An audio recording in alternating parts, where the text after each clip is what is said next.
Yıl 1981.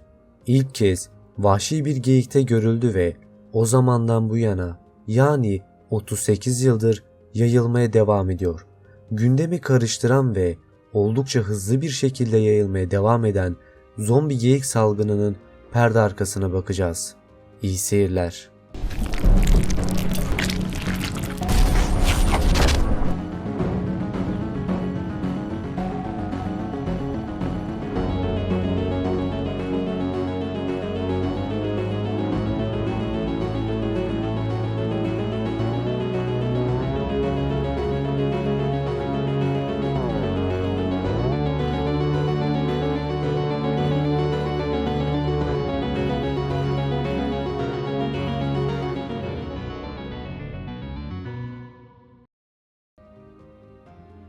Şu an ciddi bir vaka olarak görünmeyen bu hastalık aslında ne kadar tehlike arz ediyor bilmemiz gerek.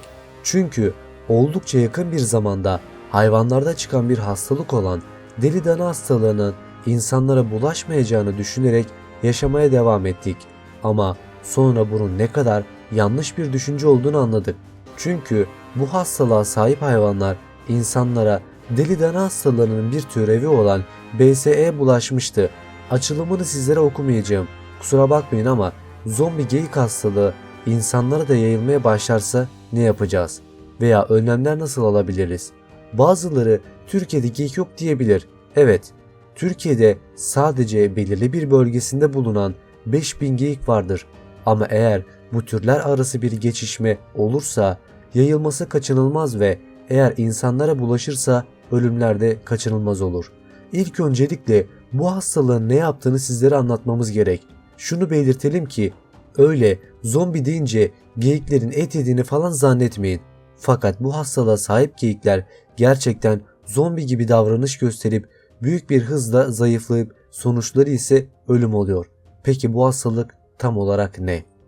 Hastalığın en göze çarpan semptomları virüsten etkilenen hayvanların ormanda sendeleyerek dolaşmaları, ağızlarının aşırı sulanması, korktuklarında insanlara ve hayvanlara karşı saldırgan bir tutum sergilemeleri ve cansız görünmeleri neden olan hastalık, aşırı kilo kaybı sebebiyle kronik zayıflatıcı hastalık olarak da anılıyor. Hastalığın en kötü tarafı etkilediği canlıları zombilere dönüştürür olmasından ziyade tedavisi olmayan bir priyon hastalığı olması. Priyon ise daha önce bir videomda insan eti yerseniz ne olur da anlatmıştım. Dilerseniz videoyu izleyebilirsiniz. Kısaca priyonlar canlılar arasında bulaş gösterebilen bir mikroorganizma gibi davranan, priyon adı verilen protein parçacıklarının neden olduğu bir grup insan ve hayvan hastalığıdır. Priyonlar neden ve nasıl olduğu bilinmemekle birlikte oldukça bulaşıcı olan, tedavisi veya çaresi henüz bulunmayan bazı ciddi sinir sistemi hastalıklarına sebep oldukları bilinen yanlış katlanmış proteinlerdir.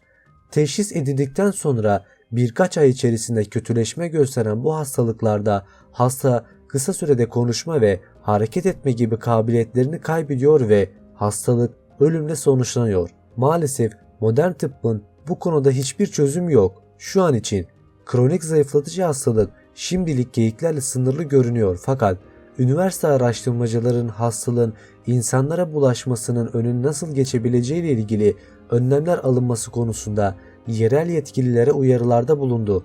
Bulaşıcı Hastalıklar Araştırma ve Önleme Merkezi Başkanı Michel, halk sağlığı konusundaki deneyimlerine dayanarak 1980'ler, 1990'larda deli dana hastalığının insanlara bulaşması vakalarına bakarak ve geniş kapsamlı laboratuvar araştırmalarının sonucunda profesyonel görüşüm, kontamine olmuş et tüketimine bağlı olarak önümüzdeki yıllarda insanlarda kronik zayıflatıcı hastalık vakalarının belgelenebileceğini düşünüyorum.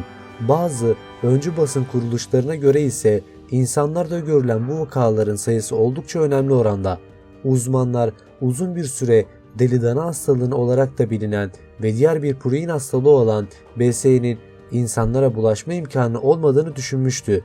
Daha sonra fark ettiler ki ne kadar da nadir olsa enfekte olmuş et yiyen veya enfekte olmuş bir dokuyla temas eden insanların hastalığının bir türevi kapmaları gayet mümkün.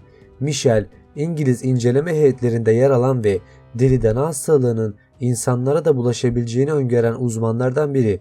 Şimdi Amerika'daki bu hastalığın yayılma sebebiyle insanların da bu hastalığı taşıyan faktörlere maruz kalma oranı ve sıklığı artabilir. Colorado'da başlayan, oradan da Orta ve Güneybatı'ya yayılan hastalık 2019 itibariyle tam 24 eyalette görüldü.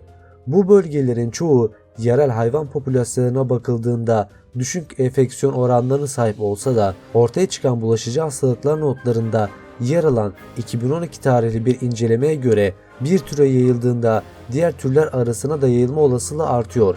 Çalışmaya göre türler arası potansiyel bulaşma ihtimali hastalık yayıldıkça ve priyon çevreye yayıldıkça artabilir.